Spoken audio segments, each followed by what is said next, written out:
perfectly preserved piece of history in a small Missouri town. The town of Gower, Missouri, halfway from Smithville to St. Joseph off 169 highway, is being flooded with visitors from all over the country, and they want to get close to see the just exhumed body of a nun. KMBC9's Matt Evans made the trip too to explain the significance of this discovery.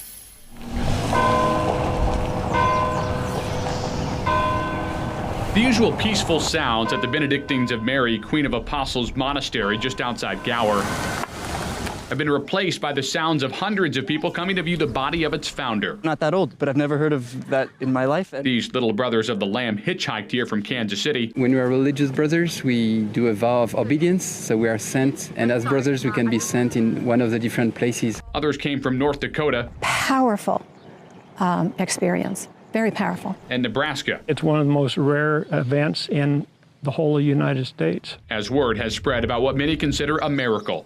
Sister Wilhelmina Lancaster died in 2019. Her sisters buried her on the grounds here, but exhumed her body to place it in a final resting place inside the chapel. They expected to find bones, but instead found her body remarkably preserved. An incorrupt person is a sign of their holiness. There are just around 100 cases of incorrupt saints in the entire history of the Catholic Church. It's fairly rare. It's not normal, even with embalmed bodies.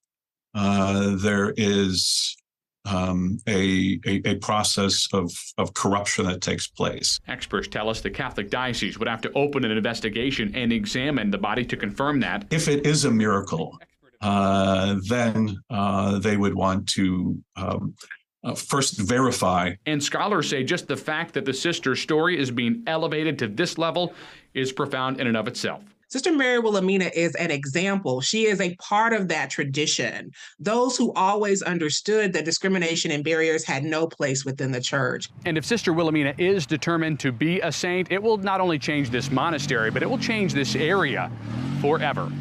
In Gower, Matt Evans, KBC9 News. We reached out to the Diocese of Kansas City, St. Joseph. They tell us that since this is such a rare occurrence, they're still working on next steps. And the sister at the monastery says she will be laid out until May 29th, and then her body will be encased in glass near the altar of the chapel.